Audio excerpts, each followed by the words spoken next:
Welcome to Full PreFrontal, the show that exposes the mysteries of executive function. This podcast is a collection of conversations about the role of the prefrontal cortex, which impacts your focus, planning, problem-solving, emotional balance, and independence. So join us as we explore executive function and the science of learning. And now, here's your host, the founder of EXQ, Sucheta Kamath.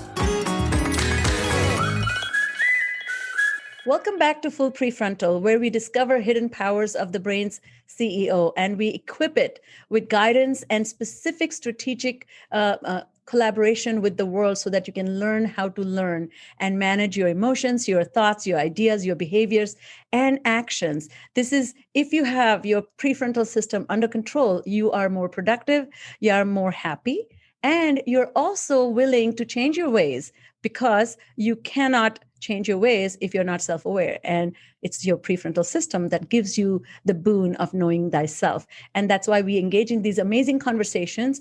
And today I was thinking about this issue about our effort in raising those that who are we are responsible for. So we are either responsible for our own children, or we are responsible for those we educate, or even clinicians who test children and work with them as therapists. And I was thinking that's such a huge responsibility. And so much of that depends on your personality, your approach, your belief system, your own level of patience, and your own understanding of how children learn and how children respond. And one common complaint I get from most parents and most educators, most professional development that I do, how do I motivate people? And that's such a mystery. And that's why it's such with great delight, I would love to welcome our guest, Dr. Shimi Kang. She's passionate about providing science-based tools that optimize the power of human brain. She is the founder of Dolphin Kids, Future Ready Leaders, CEO of Spark Mindset app, and a host of YouTube show Mental Wealth with Shimi Kang. She is also a prolific author. One of the most prominent and famous one that you might have heard already is The Dolphin Parent, a guide to raising healthy, happy, and self-motivated kids, and The Self-Motivated Kid, which is also available on Amazon. And she has a next bestseller that is, I'm hoping it's a bestseller that just hit the market. She will talk about that. And lastly, I think she is in the process, or she has actually created a digital curriculum for children and educators. And she's going to talk about that as well. And I do have the name of her most recent book, which is called The Tech Solution, Creating Healthy Habits for Kids Growing Up in Digital World, which is now available for pre-order. So welcome to the podcast. Thank you, Sucheta. And thank you for all the incredible work you're doing, educating and spreading the very important message of know thyself. It's interesting when you said that, the Tech Solution book, actually the epitaph that I put in this book is know thyself, love thyself. Because it talks a lot about of course, we have to know who we are, how we are hardwired, how our brains work. And then when we understand who we truly are and how we function, then we have to love ourselves. We have to put that into action and take care of that amazing brain, that CEO that you just mentioned. Well, that's why it excites me. That I love that piece, which is love thyself, because it cannot be that easy. And, since I'm in the space of metacognition, I always tell people when we begin our work, it's going to hurt. Because why? You're going to know a little bit about yourself that you may have had a blind spot. So I ask this question of all my guests, since we will be talking about motivation and engagement and how to find passion and particularly bring the future leaders of tomorrow online to kind of have a buy-in into leading a more meaningful life. How was that journey for you? How were you as a child? Were you highly motivated? When did you discover your own potential? And were you a self-aware child? Or what was the mechanism that you discovered that helped you become you? Right. Wow. That's a lot in that question. When I think of self-motivation, I have a mantra for it, which comes from my research and work in motivational therapy. Actually, I'm an addiction psychiatrist by training, and I trained in Boston, I think where you did. Yes. So, this mantra goes like this. It says, I believe understanding how to optimize our brain and body and our motivation is simple. But simple is not easy. Knowing is not doing, and doing leads to being. And what I mean by that is self-motivation and optimizing our body and mind is actually simple. Drinking water, sleep is simple. And we know how to do this, but 80 to 90% of all children right now are chronically sleep deprived, chronically dehydrated. So knowing is not doing. And when we get to the doing, though, then we can become our best self. When we drink that water, when we sleep, our mood improves, our energy, our focus, our concentration. So that's the mantra. And I think to answer your question, it wasn't until I became a mother of three myself. And just to give some background, I have a 15-year-old son who has ADHD and written output disorder. I have a 13-year-old son who's a bit of a perfectionist, and I have a 10-year-old daughter who has dyslexia. And when they were all younger, and I felt very overwhelmed with parenting, and I said to myself, oh my goodness, I know how to do this. I've actually studied motivation. I have done research on it. I had worked with teenagers for about 17 years at that time. And I realized that knowing is not doing. I was missing the simple things that I wasn't putting in place. And those simple things I actually had in my childhood. And I say those three things that lead to self-motivation. And this comes from the book, The Dolphin Parent, where I presented the acronym or the metaphor of the POD, P-O-D. The three things that lead to self-motivation are play, others are connection with something bigger than ourselves, and downtime. You cannot be motivated if you're sleep deprived and exhausted. So when I think of my childhood, it was quite interesting. I was the youngest of five. My parents were hardworking immigrants. I was never in a single activity. There was no time or money or ability to put me in any activity. I had a dolphin childhood in the sense that if you think of that metaphor of the animal, it is firm but flexible. The body of the animal is firm but flexible. So my home, there was a firmness there. I had responsibility, of my grandparents, and I had to do the dishes, and I had chores, and very clear firmness on values. We had to, work hard, be honest. We had to volunteer every Sunday at the Sikh temple and make meals and serve the community, and service and contribution was a very key, firm part of my childhood. Yet there was flexibility. Of course, wasn't in any activities. I went to school and I had lots of free time. I played in the snow for hours and hours at end. I rode my bike. I had a certain amount of freedom. And my mom actually couldn't read. She never had the opportunity to go to school. So she definitely wasn't a helicopter parent. She didn't know how to check my homework. And my dad, who actually has ADHD himself, but became a math teacher, he had 5 children. He would frequently ask me what grade I was in. And he'd be like, Shimi, how's grade 5? And I'd be like, no, Dad, it's grade 6. And he's like, oh, okay. So, definitely there was flexibility and openness. And I say that was my dolphin childhood. It was community minded. It was, we had to collaborate, the 5 of us. There was lots of communication, lots of problem solving, critical thinking. So all of that really is, I feel, led me to, this path of understanding and motivation. It's so interesting. I think what I'm hearing you say is you kind of paused and looked back at your childhood and recognized all the key components that help you grow and shine. And you realize that if you don't bring them back intentionally, your children may not have the similar experience that you did. But your experience, part of that experience was accidental. Because I grew up in India, and I was telling one of my guests last week that, there was no entertainment. When I grew up in India, there were 2 channels. That too, the second channel came on are live in seventh grade, and that channel was only available from 6:30 to 8:30 in the evening.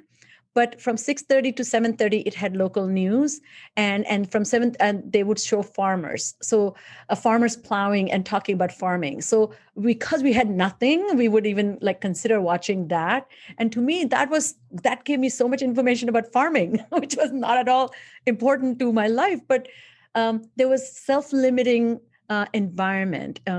So I want to ask you this question about, as a psychiatrist, where you began, what was radically different between you having to tackle the needs and direction for your 3 children versus the patients that you saw?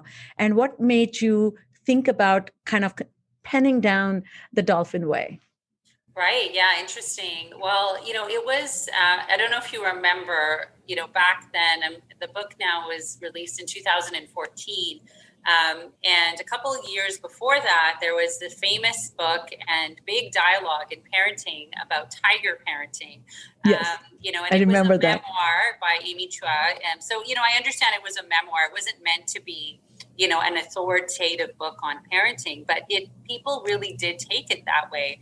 And I remember as a psychiatrist, people coming to my office with the book in their hands saying, we need to be harder on our kids. Look, this woman didn't even let them have bathroom breaks and, make them play the piano. And I actually found I had to really educate against a lot of those messages. In my, as a psychiatrist and in my community here in Vancouver, which is very multicultural, and many tiger parents and parents of all stripes. And then I realized, though, how easy it was to fall into those behaviors.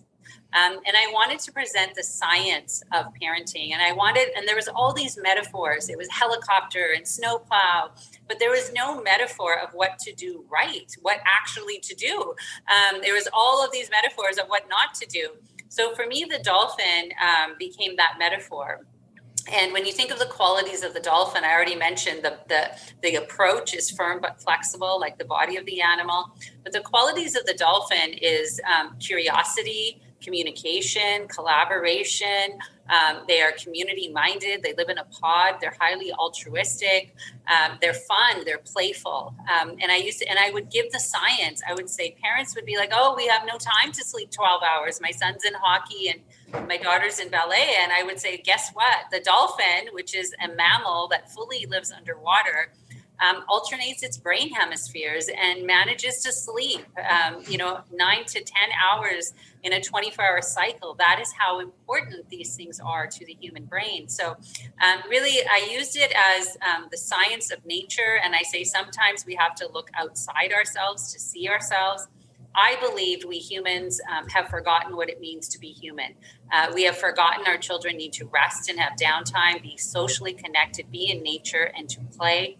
And that partly explains the very serious rising rates of anxiety, depression, addiction, and disconnection and lack of creativity and perfectionism that we're seeing in this generation, because we have forgotten these very basic activities.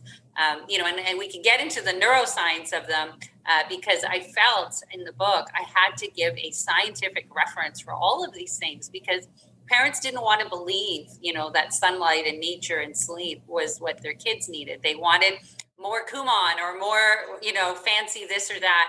So I had to give the science and reference it. And I had to explain that downtime gives us endorphin, connection gives us oxytocin, play gives us serotonin and dopamine. So it's really a lot of neuroscience and science with this practical idea of play, others, and downtime with this authoritative collaborative parenting style.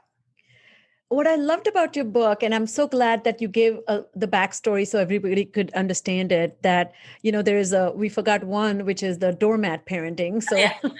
Oh, jellyfish. Jellyfish is the other. We don't want to be jellyfish, the permissive parent. But I think what it was, one of the things that I find very creates impatience in me is that wanting to box things in so that it can be a quick fix.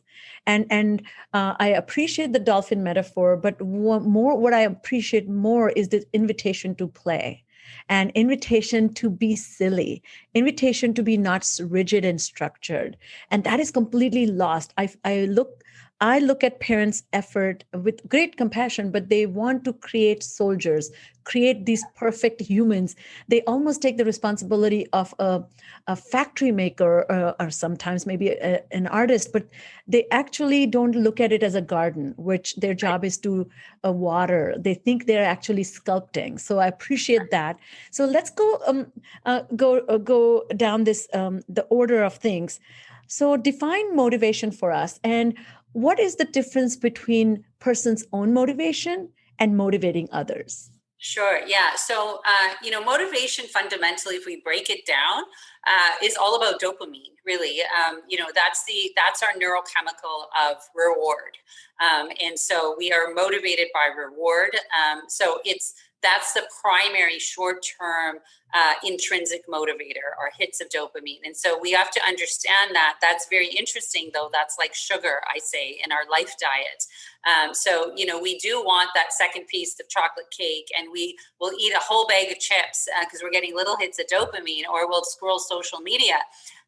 But that's what I call the tidal neurochemical. What we need then to sustain motivation are those other three neurochemicals: the endorphin coming from downtime, the oxytocin coming from our connection with the world, and then the serotonin coming from play, creativity, mastery, and growth. So, and above all, when we add them all together, the highest form of motivation is called mission motivation, or contribution. When we actually contribute to the world, we receive dopamine, endorphin, oxytocin, and serotonin, and brain-derived growth factor, and a whole bunch of other amazing, wonderful powerhouse neurochemicals. And what I think is really important, getting to your point, is parents had it all wrong. Many parents were raising children to be competitors in this scary world. Whereas what we need to do to intrinsically motivate them is to be contributors to this world. And I do have to give that credit to my mom, who was very intuitive in that, because I would come home, with a 90-some in math, because I love math. She couldn't read my test. She said, "That's great," but she would say, "What did you do in your day?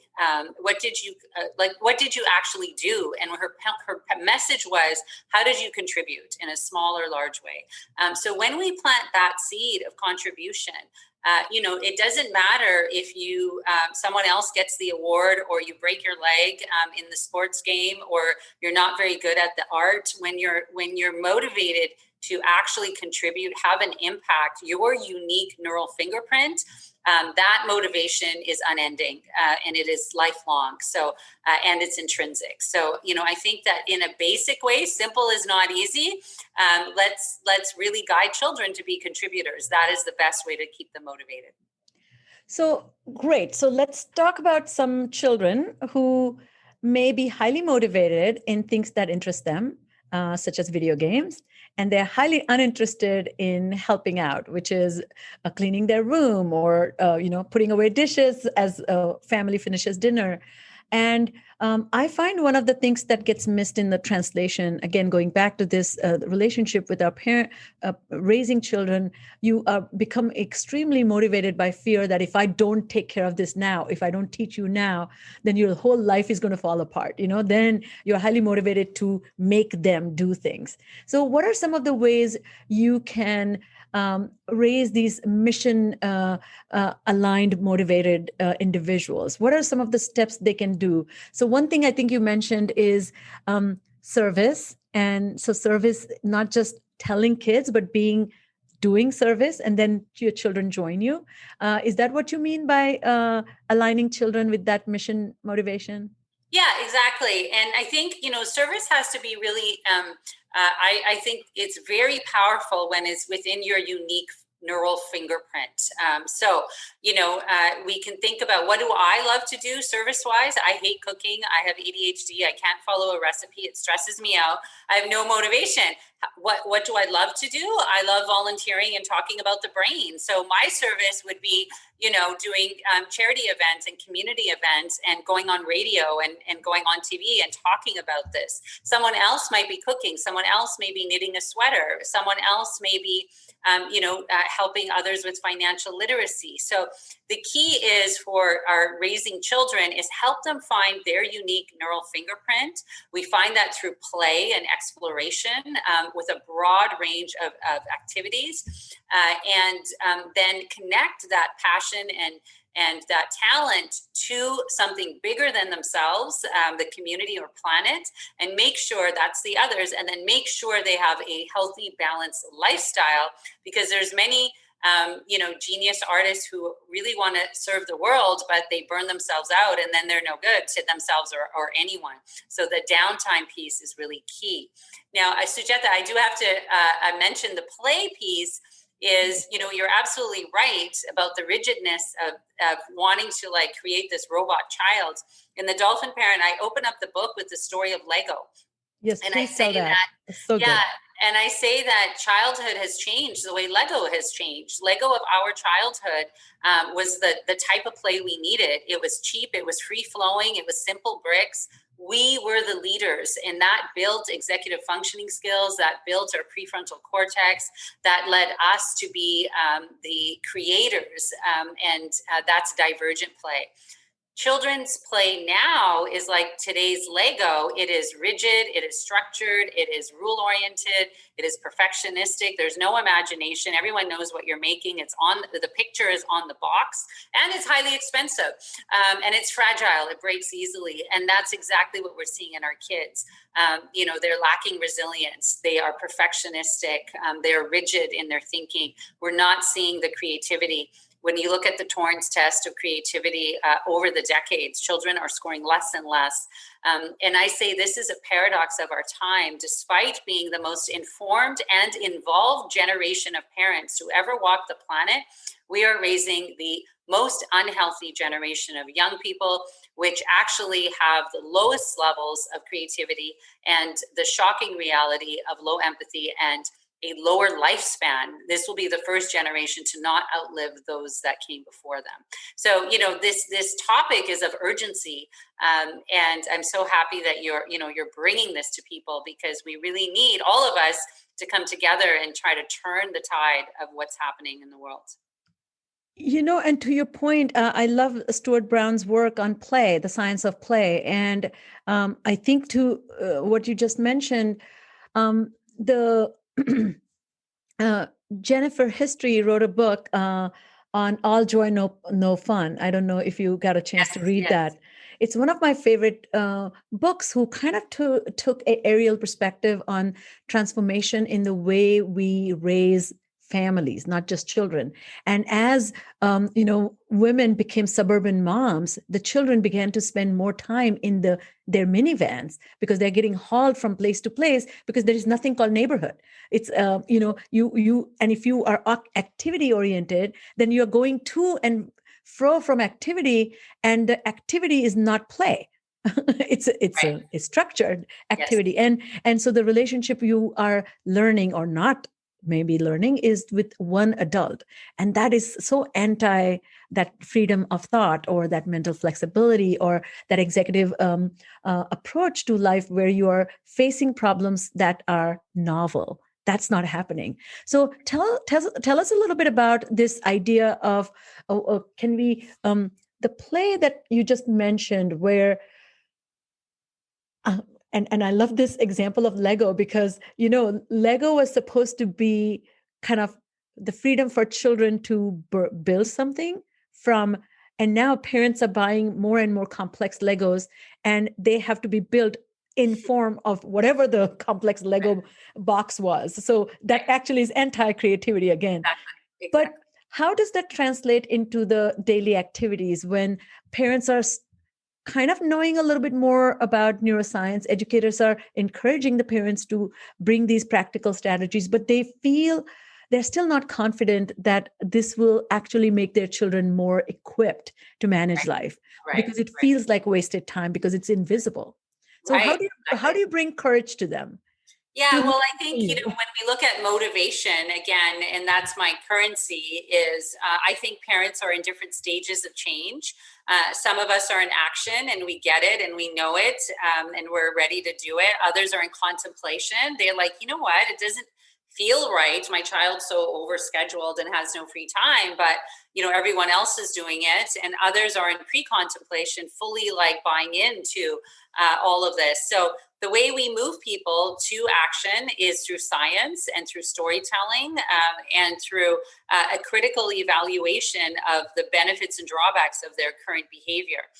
So yeah, that's what we want to do. That's why the book is scientific, it's full of stories, and then asking people to evaluate, where does your child look most happy?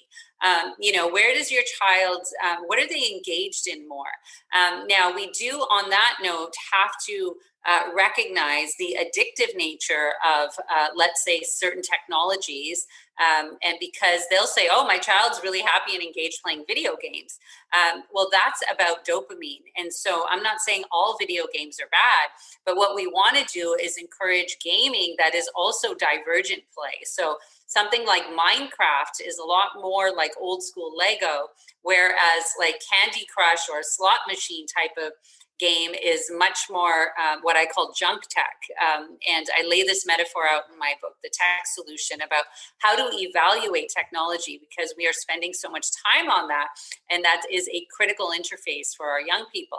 So, it's really about observing and saying, where are they getting the endorphin, oxytocin, and then making decisions and choices to guide them along those pathways. Lovely. And that I'm glad that you kind of brought our attention to technology and its role in, 21st century upbringing, I guess. A funny story, this morning I had gone to my hair salon and they were doing a Toys for Tots run, like for the holidays. And the bin was filled with technology.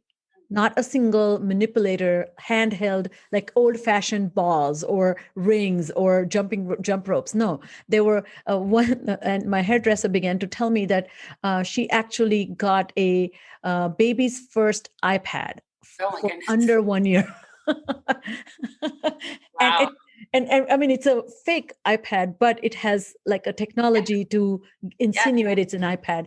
And what struck me again is once you have a screen, that means you enter an experience that may or may not leave any room for creativity because it's response sensitive.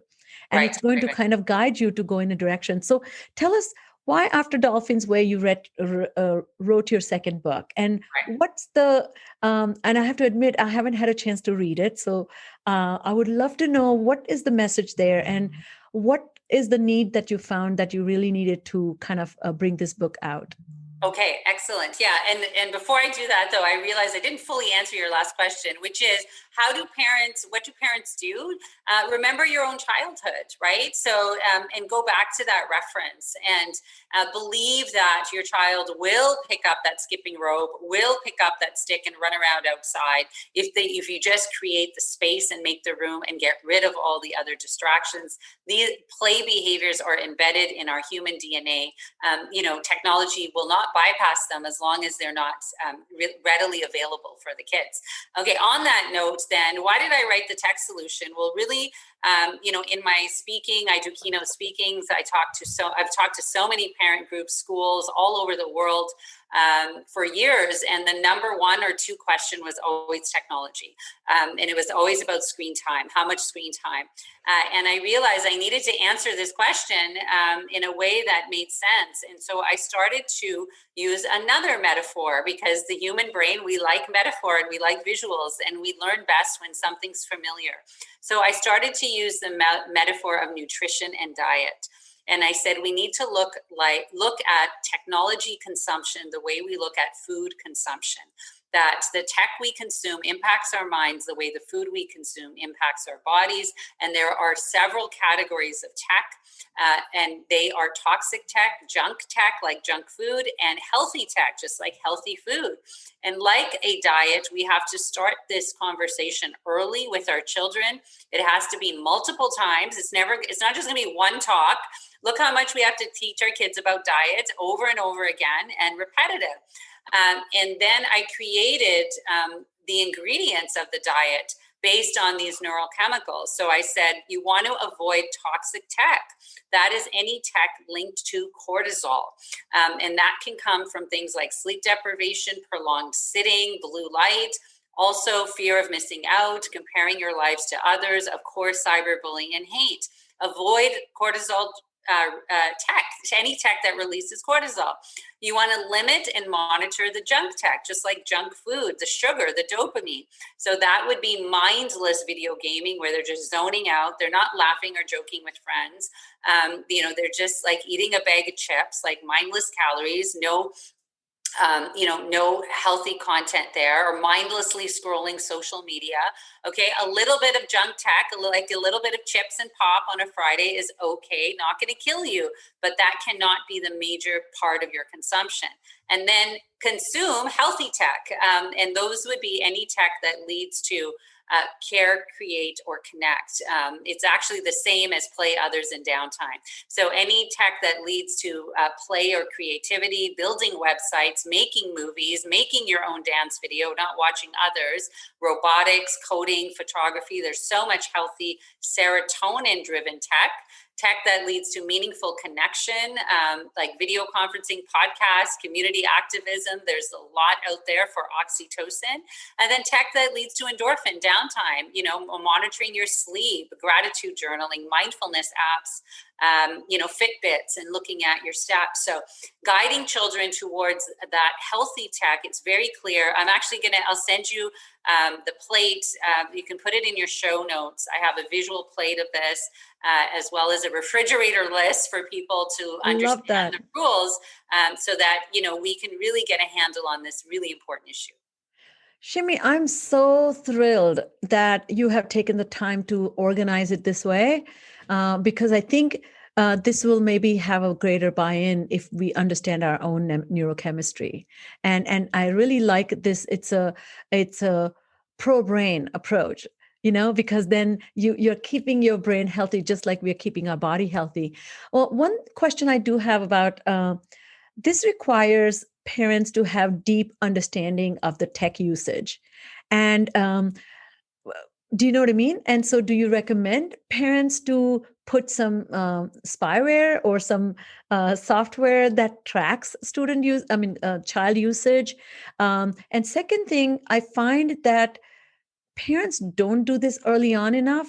And then suddenly they become awakened like ninja. And in end of middle school or high school, they're like hyper monitoring. And the kids are like freaked out because they feel, right, and then they create, as fake Insta account that mom will never find out. Yeah. So how do you see solutions in that space where there's a kind of a culture in the house that says, show me your involvement with tech? Great. I love that. And the book is called The Tech Solution. So there's a lot of solutions. After each chapter, I give solutions, really practical things. So your second scenario really is very classic. It's the jellyfish parent who's kind of like, oh, no problem. And then figures out, their child has some hidden Instagram account and then becomes a shark or tiger. And that doesn't work. So the message in the book is also to be that dolphin parent, guiding, shoulder to shoulder, present, collaborative, and some very specific practical tips. The first one I say, delay tech use as long as you can. There's no evidence that early tech use is helpful for children. There's plenty of evidence that early tech use is disrupting the brain's myelin, which we know is such an important part of neural processing. We can see it on our fMRI scans, which is very shocking because even the brain of schizophrenics and autistic kids looks normal. These are actually an anatomical disruption that is associated, and I lay that out in the book. So delay. And especially now with the pandemic, children need eye contact and facial expression. And if we're all looking at our phones and wearing masks, that we're losing that neurogenesis of eye contact and facial expression. Then I say there are 3 things to teach your child before you introduce a device. So these are some basic executive functioning skills. So one is time management. You want your child to be able to move from one task to the other. Second is real life social skills, seeing each other, looking into someone's eyes. And the third one is some sense of emotional regulation, how to manage boredom or stress. Otherwise, they will wire and fire stress management and boredom with tech. So work on those 3 life skills first. And then lastly, we introduce tech the way you would introduce car keys. We don't just hand our child keys to a car. So first of all, don't give your child a phone. Let them borrow yours. That way you can maintain control. And secondly, scaffold the learning. So, when my oldest son got his phone in grade 8, he was allowed to text family, friends for carpool homework first. Once he showed he was able to do that, then he could do social chatting. Once he was able to do that, he was allowed social media.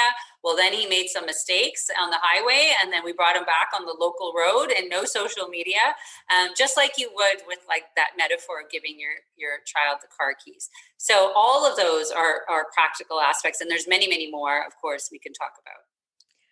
So amazing. Once again, I think this sounds like common sense wisdom, which is oxymoron right there, common sense and wisdom.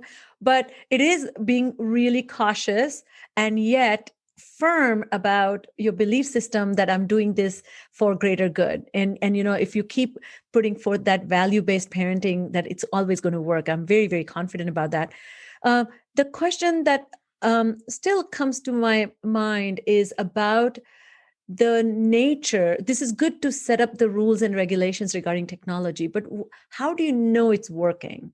So I'm saying, what if the child has a laptop? They're not using their phone for the accounts. They have a fake Insta account, but they're only accessing it when they go to their friend's house, or they're logging in as a pseudonym. I mean, there's some ways,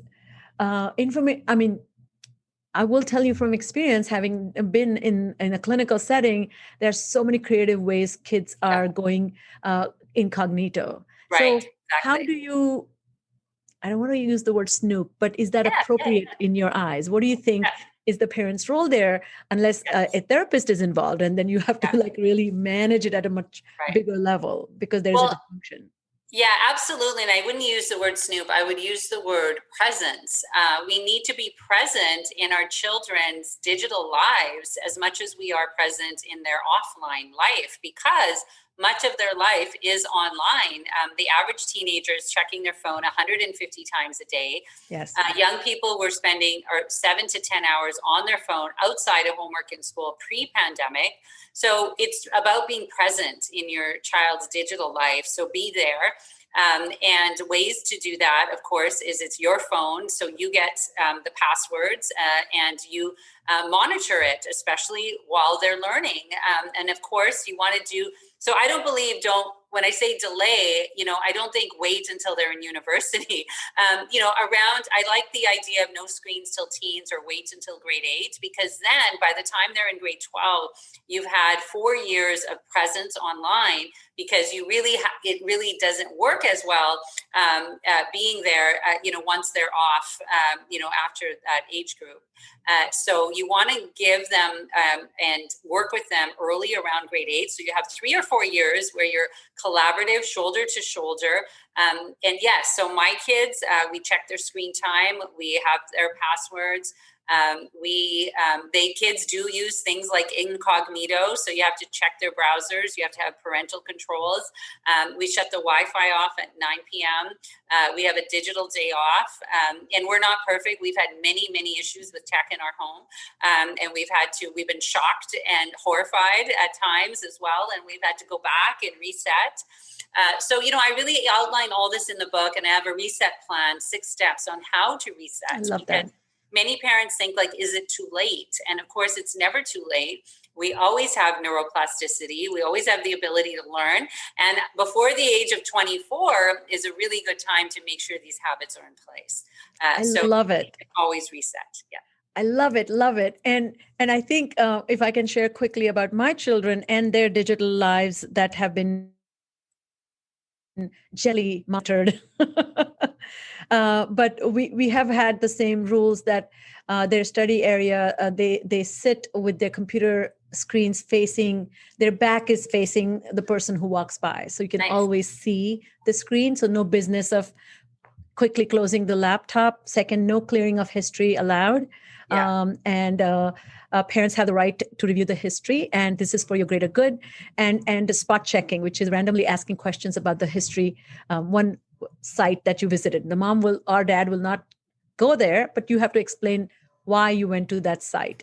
And the other thing that was also very interesting that you mentioned was about this internet shutdown. So in my practice, I highly recommend to get an expert come home and set up the 2 login passwords for the internet so that there's an auto shut down, and no technology in the bedroom, including television, iPad, phone, anything, no technology.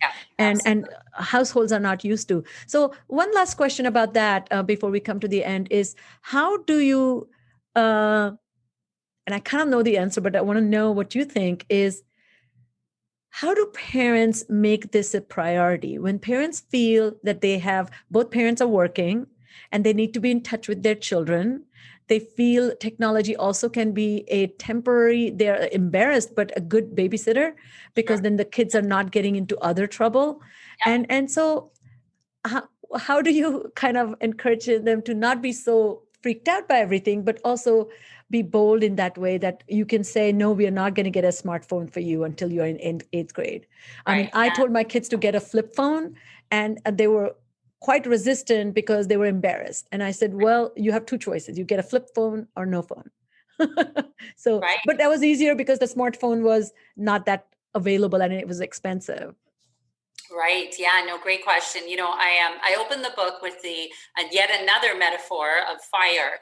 And I say technology is the fire of our time. And what I mean by that is, at one point, our human ancestors harnessed the power of fire. And that was a history-changing moment for human evolution. The individuals who knew how to harness that fire appropriately went further and farther than ever before, and launched our ability to really grow our brain, by cooking our food and coming down from the trees and sitting together around the fire. And it created this amazing prefrontal cortex. Fire was a key part of our human brain development.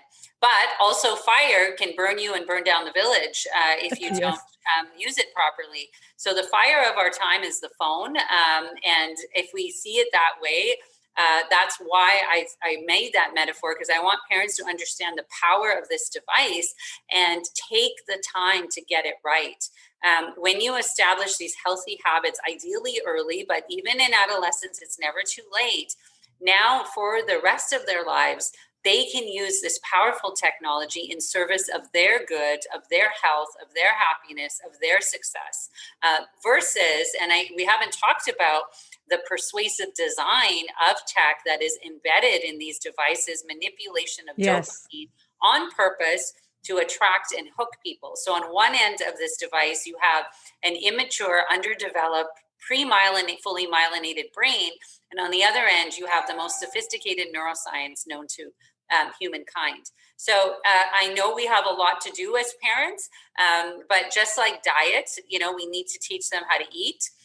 We need to teach them how to consume tech. And just like diet falls a bit apart in teenage years, and they may go to their friends and eat chips and no one's watching, this too will fall apart a bit, but generally they come back in their 20s. Those habits that are set, those neural pathways are there. So yes, it's work, but it's definitely worth the effort.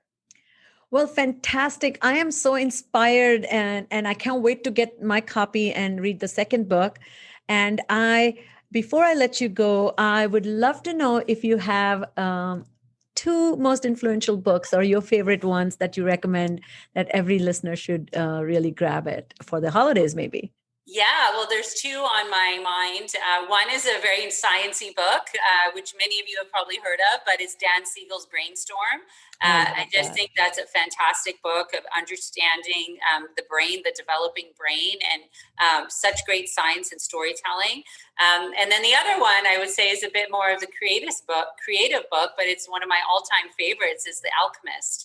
And I think that gets back to that message of contribution, meaning, and I believe there's a line in there that when you fully go inward and find that neural fingerprint, the whole universe seems to conspire in your favor. And I love that line because I feel that, we, each child is so unique, and whether there's autism or ADD or dyslexia or nothing, each child has that unique neural fingerprint. And if we can get them on that path of finding their own unique gifts, then, this next generation truly is going to flourish.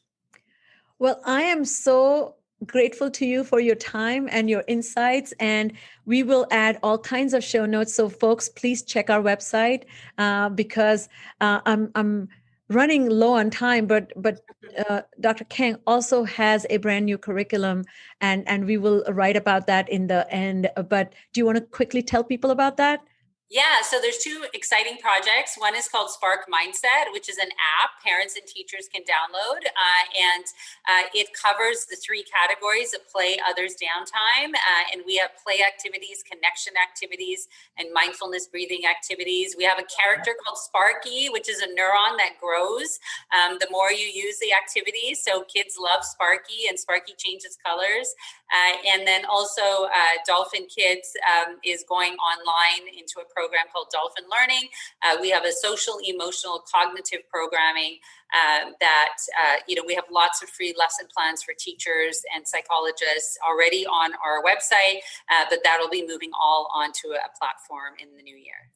Fantastic. Congratulations. And we cannot wait together to change the world and make everybody, I really appreciate your message of hope and compassion with which you are lending hand to parents so they don't feel discouraged with the avalanche of responsibilities that are coming on their shoulders while they're trying to raise 21st century kids. So thank you for your time. And we look forward to listening and hearing about your next adventure. Amazing. Thank you, Sujeta, for your amazing, all the great work that you're doing. You're really changing the world. We need this message. And it's very exciting because I believe science is really going to change. And this is exactly what you're doing. So thank you. That's all the time we have. Please forward this amazing podcast to anybody you know and who would benefit, and always keep in touch.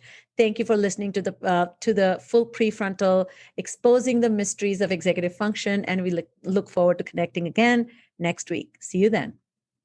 Bye-bye.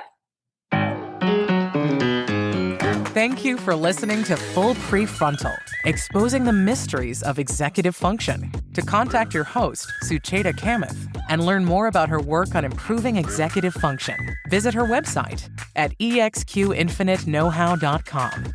That's www.exqinfiniteknowhow.com. Tune in next week for another informative episode of Full PreFrontal, hosted by the founder of EXQ, Sucheta Kamath.